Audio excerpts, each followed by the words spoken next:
I've always been a creature of habit. Mornings start the same way. I reach for my chipped mug, the one with the faint coffee stain at the rim that no amount of scrubbing will fix. I don't mind. It's mine. I fill it halfway with hot water. Before adding the coffee, because I like to pretend I'm making something fancy, even though it's just instant, the apartment is quiet at this hour. The only sound is the low hum of the fridge and the occasional car passing outside. Creeps through the blinds in thin golden lines, falling right across my desk. That desk has become my world lately.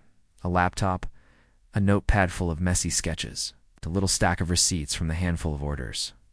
I've been building something. Quietly, carefully. My own little business. Nothing dramatic, no neon signs or big launch parties. Just me, my laptop, and an idea I can't stop thinking about. I haven't told many people yet, and by many, I mean basically no one. My friends think I'm just working from home in some vague, undefined way. My parents, well, they think I'm still figuring things out. It's not that I'm hiding it because I'm ashamed, it's just I know how these conversations tend to go with them. They've always had a checklist for what a real career looks like. Stable salary, respectable title, something you can brag about to relatives at weddings, and sure, when I was younger, they'd tell me I could be anything I wanted. But there was always an invisible asterisk. Anything. Nice. As long as it fit their definition of success, I still remember being 12. Telling them I wanted to sell handmade keychains online. My mom laughed, said, "That's cute, but what about becoming a doctor?" My dad just smiled, the kind of smile that says, "You'll grow out of this nonsense." Even back then, I learned to keep certain dreams quiet. So now, as I sit at my desk, sipping coffee that's just a little too bitter, I'm careful. I keep my receipts in a drawer. I make sure my business email doesn't ping when I'm visiting home. It's silly, maybe, but there's something exciting about it. Being mine. Completely mine. Some mornings, I catch myself daydreaming about where this could go. A small studio space. Maybe a few employees, regular customers who actually look forward to hearing from me. And then reality taps me on the shoulder, reminding me I'm still at the very beginning, but beginnings have their own magic. They're quiet. They're private. It's like planting seeds in the dark, knowing something might grow, even if no one else sees it yet. It started with a dinner, just an ordinary Tuesday night at my parents' place, the kind where the food's always too much, the lights are too bright, and the conversation starts out harmless. I sat there, fork in hand, pushing a piece of chicken around my plate, listening to my mom talk about how the neighbor's son just got promoted to something. Manager at some big company. She kept saying it like the title itself was proof of sainthood. My dad nodded along, his "that's how it's done" face firmly in place. Then, somewhere between the salad and dessert, my mom turned to me. "So how's your little project?" "Little," she said it casually, like she was asking about a hobby I'd get bored of in a few weeks. I forced a smile. "It's going well. I've had a few more orders this week." She gave this half smile back, the kind people give when they're not listening, but don't want to seem rude. My dad chimed in without looking up from his plate. "That's nice. You still keeping an eye out for something more stable, though?" Out there. It was the first crack. The thing about moments like this is, they don't explode right away. They just sit there, a little splinter under your skin, small enough to ignore, but sharp enough to sting every time you move. I laughed it off, tried to steer the conversation somewhere else. But my mind kept replaying it in the background. Little project. Something more stable. It's funny, when you're a kid, you don't notice how heavy those little comments can be. But as an adult, they don't just roll off you. They sink in. They stick. I barely touched the rest of my food. Instead, I found myself glancing at my phone under the table, opening my business dashboard just to remind myself it was real. Oh, that. There were actual people out there who cared about what I was building. Later, I washed the dishes. My mom came up behind me, drying a plate. "You know, we just want what's best for you, right?" I nodded. But what I didn't say was, their version of best always seems to mean safe, predictable, boring. On the drive home, the radio played some upbeat song I couldn't focus on. I kept replaying their voices in my head, the way they looked at me like I was halfway to a mistake I couldn't see yet. It happened on a Sunday afternoon, the kind of day where the air feels heavy, like the weather can't decide if it's going to rain or just stay cloudy forever. I'd gone over to my parents' place for lunch, partly because I hadn't seen them in a while, partly because I'd been carrying around this restless energy for weeks. I'd been keeping my business under wraps long enough. I thought maybe, just maybe, if I showed them how real it was, they'd see it differently. The meal was simple. Rice, chicken curry, some leftover naan from the night before. Ain't in that comfortable but not comfortable silence families sometimes have when there's a lot unsaid. My dad scrolled through his phone between bites. My mom was reorganizing the salt and pepper shakers for no reason. I took a deep breath and reached into my bag. I wanted to show you something. I pulled out my laptop, opened my business page, and turned it toward them. There it was, my logo in bold at the top, my product photos lined neatly below. The little sold-out tags on half of them. I've been working on this for a while, I said, my voice already carrying that mix of pride and nervousness. You get when you care too much about something. We've had over 100 orders in the last month. People are really loving it. For a second, neither of them said anything. My mom leaned forward, squinting at the screen. My dad just stared. The kind of stare that doesn't mean impressed. It means processing. Then my mom tilted her head. Oh, so this is it? This is what you've been busy with? I felt my stomach tighten. Yeah, this is it. She nodded slowly, like she was trying to be supportive, but couldn't quite get there. My dad's turn. Looks. Nice, but what's the plan? You know, long term? Can this actually support you? The word support hung in the air like an accusation. I wanted to say it's already supporting me. I wanted to explain the strategy, the growth, the fact that strangers online believed in this enough to spend their money on it. Instead, I just sat there, smiling tightly, waiting for the approval that wasn't coming. The conversation turned back to something else. Bills, relatives, the usual Sunday chatter, but I could feel it. That moment had landed exactly how I feared it would, not with pride, but with skepticism. And yet, some stubborn part of me thought, fine, I'll just have to make it impossible for them not to. See, it didn't build slowly this time. It just happened a week after I'd shown them my business. I stopped by their house again. I don't even remember why. Maybe I was still clinging to the idea that if we talked more, they'd get it. The afternoon light was harsh, flooding the living room through the big front window. My dad was in his armchair, the news murmuring. In the background, my mom was at the dining table, sorting through a pile of bills and receipts. I'd barely sat down when my dad said, "So, have you applied anywhere yet?" I froze. Applied for what? He gave me that look, the one that says don't play dumb, a proper job. You can't seriously think this little thing is going to last. There it was, little thing. I tried to keep my voice even. It's not a little thing, Dad. It's my business, and it's growing. My mom let out a sharp laugh, like I'd just told her I was moving to Mars. Growing? You're barely making anything. You're wasting time. We've raised you better than this. The words hit harder than I expected. My chest tightened. My face got hot. I'm not wasting time, I said, building something. For the record, you didn't raise me better. You raised me to be scared of doing anything you didn't approve of. That's when it shifted. My dad's voice rose. Don't talk to us like that. We've sacrificed everything for you, and you're throwing it away on this. This sounded like a curse word in his mouth. My mom's voice joined in, sharper now. I do. Know what people will think? It could have been something respectable, and instead you're a disgrace. My dad finished for her. That word, it landed like a slap. The rest is a blur. Voices overlapping. My hands clenched so tight, my nails dug into my palms. The smell of overbrewed coffee burning in the kitchen, the faint hum of the fridge filling. The moments when no one knew what to say, I remember standing up, my chair scraping against the tile. My voice didn't shake, but it felt foreign coming out of me. Fine. You think I'm a disgrace? Then I'll stop giving you updates.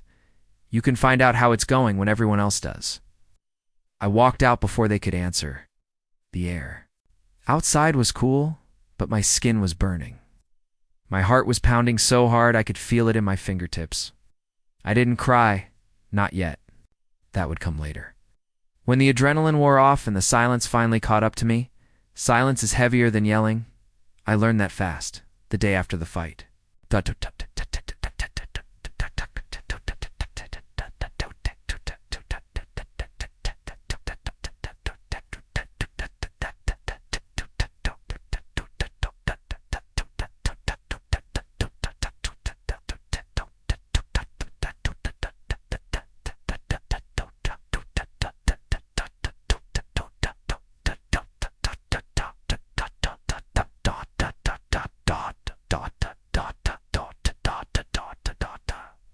Run dot to dot dot dot dot dot dot to one run dot and one is unwaris since dot tossen so den went out with on is on one on rents on sun saw raw and sun less of dot and not even one of my mom's usual morning. Did you eat? Messages the family group chat, normally full of forwarded memes and pictures of someone's kid's birthday, went still at first. I told myself it was a break. Maybe we all needed space. Maybe they'd call in a few days, pretending nothing happened, like they've done after other arguments. But the days kept passing, and the quiet started to feel less like space and more like absence. My apartment became my whole world. Work bled into night until I lost track of time. I'd sit at my desk with my laptop glowing in the dark, empty takeout containers piling up beside me. The hum of my old fridge was the loudest sound in the room. I buried myself in the business, updating product descriptions, packaging orders, answering late-night messages from customers who didn't know that behind the polite replies was someone trying not to think about the fact that her parents had just called her a disgrace. The nights were the hardest. That's when the flashbacks crept in.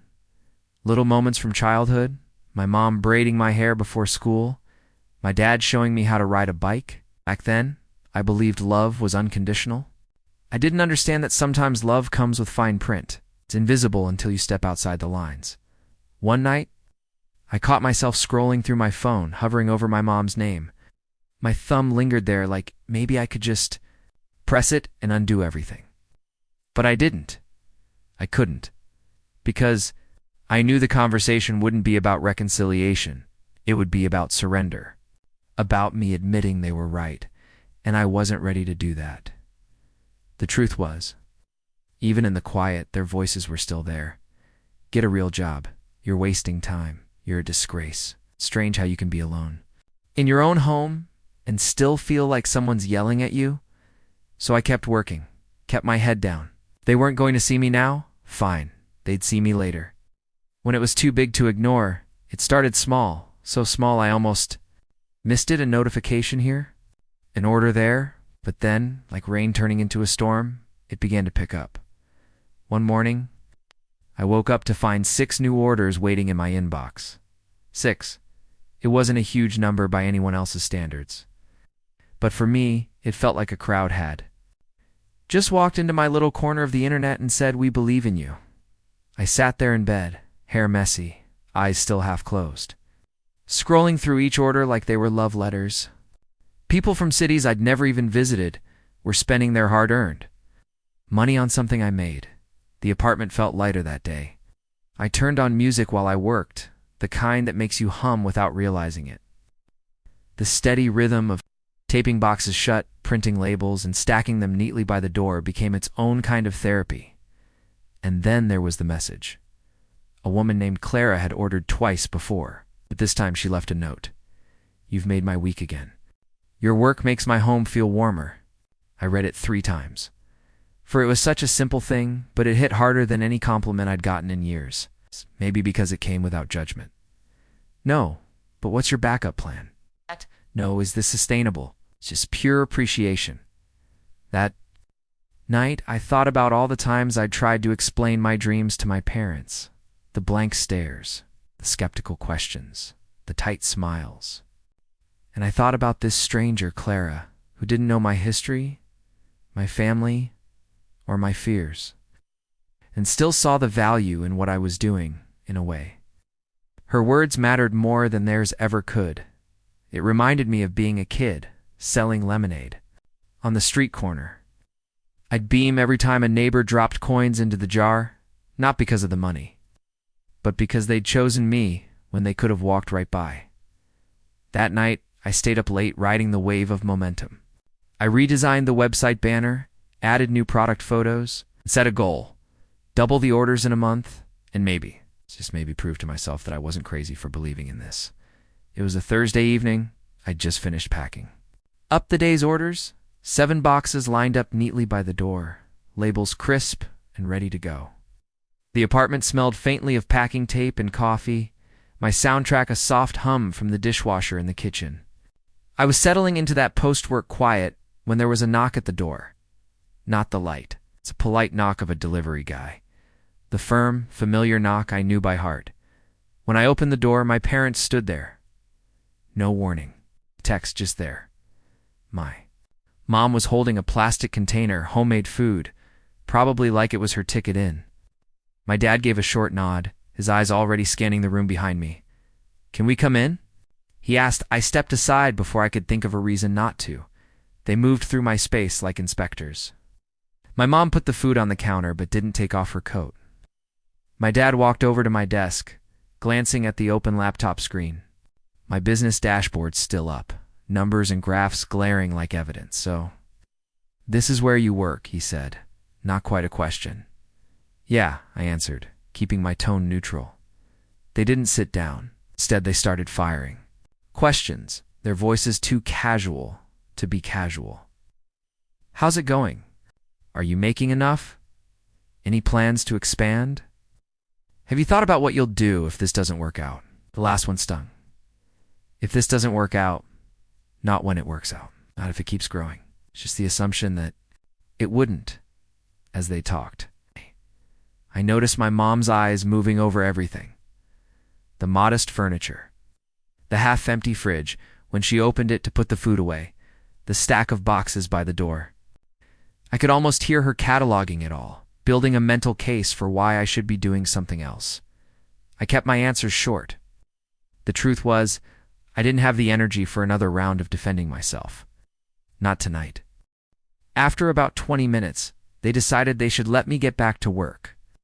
My dad gave another nod. My mom said, "Don't forget to heat the food before it spoils." And they left. When the door closed, the apartment felt smaller, like they'd left a residue of judgment in the air. I stood there for a minute, staring at the 7 packages by the door. Proof of progress, but in their eyes, probably just cardboard. It didn't happen right away. After that uninvited visit, I kept my head down, telling myself to just let it go. Maybe they were curious. Maybe they just didn't know how to show support, but then the phone call started. Short at first.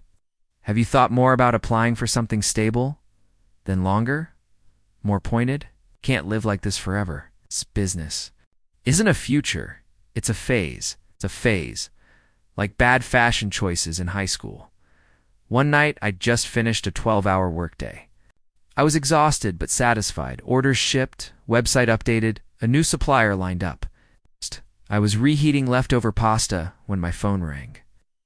My dad. I almost let it go to voicemail, but I answered. The conversation started ordinary enough, but within minutes, we were back in the same loop. "This isn't sustainable. You're wasting your potential. Could have been something respectable by now." Something in me snapped. Not the loud, explosive kind of snap. The quiet kind. The kind where your voice drops lower, steadier, because you've rehearsed this speech in your head 100 times. "I need you to listen," I said. "I'm not asking for your approval anymore.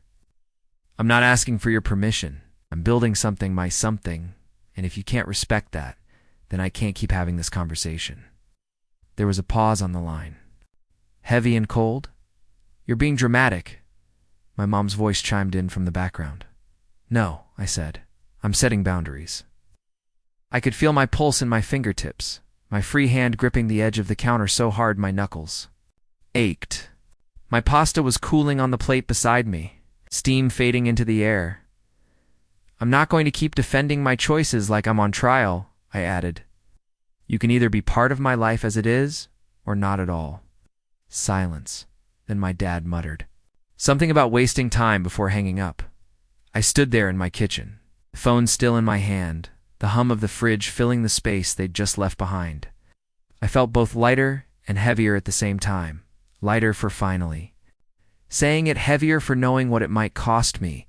It happened exactly 5 weeks after the fight by then. I'd gotten used to the quiet. My phone no longer lit up with their names. The family group chat had moved on without me. Birthdays, photos, inside jokes I wasn't a part of anymore. And then, on a gray Tuesday morning, it landed in my inbox. An email from a company I'd reached out 2 months ago, the kind of client that could change everything. Not just a big order, the order. Enough to cover rent for months, pay off the credit card I'd maxed out to buy supplies, and still have money left to invest back into the business. I read it 3 times, my eyes catching on the words we'd love to move forward. Didn't feel real. For a minute, I just sat there at my desk, listening to the rain tapping against the window. The same desk where I'd cried into my coffee after they called me a disgrace. The same desk I'd stared at while wondering if maybe they were right. I thought about calling someone a friend. Maybe, but the truth was, the person I wanted to tell first was the one least likely to care. Or worse, they'd care in the wrong way. So instead, I celebrated quietly. I went out and bought myself the good coffee. It's the kind that actually smells like coffee should. I ordered takeout from the expensive place I usually save for special occasions. And when I posted a little update online, just a photo of my packed boxes with the caption, "Big things coming," the comments poured in. Strangers cheered for me. Customers left heart emojis. A fellow small business owner sent me a message, "You're killing it. Don't stop now." The irony hit me. People who barely knew me were rooting for me louder than the people who'd raised me that night. My best friend insisted we celebrate in person. We sat in a tiny booth at a diner, the kind with squeaky vinyl seats and the smell of frying oil in the air. She toasted me with her Coke and said, "See? This is just the beginning." I smiled. And for the first time since that Sunday lunch at my parents' house, I actually believed her. It's strange, you'd think the moment that changes you is loud, dramatic, impossible to miss. But mine was quiet, a few weeks after landing that big deal.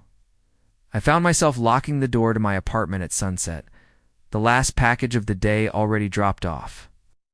The street outside was calm, warm light spilling from shop windows, the faint scent of bread from the bakery down the block.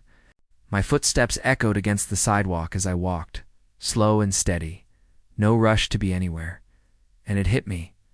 This life, it's mine, not the version someone else planned for me. It's not the one that comes with a checklist of titles and salaries and respectable boxes ticked off. It's just mine. I still haven't heard from my parents in any meaningful way. They've sent the occasional neutral text, a forwarded photo, a reminder about a relative's birthday, but never anything about my business. I think, in their minds, ignoring it is their way of holding out for the day I'll give it up that day isn't coming. I've learned something in these months of building alone. Approval isn't a currency you can live on. It feels nice, sure, but it's not rent money. It's not growth. It's not the kind of fuel that keeps you up at 2 a.m. It's designing, planning, creating. I used to think moving on meant making peace with people who hurt you. It just means making peace with yourself, whether they ever come around or not. Sometimes. I picture them finding out how far I've come, not from me, but from someone else. Maybe they'll hear about it at a wedding or see my name in some article. Maybe they'll finally see the thing they called small has grown into something they can't ignore. And maybe by then I won't care whether they approve or export. Not. That night, I walked past the shop that sells the good coffee beans. I went in, bought a fresh bag, and on the way home, I smiled to myself. They may still see a small business, but I see a life that's finally mine.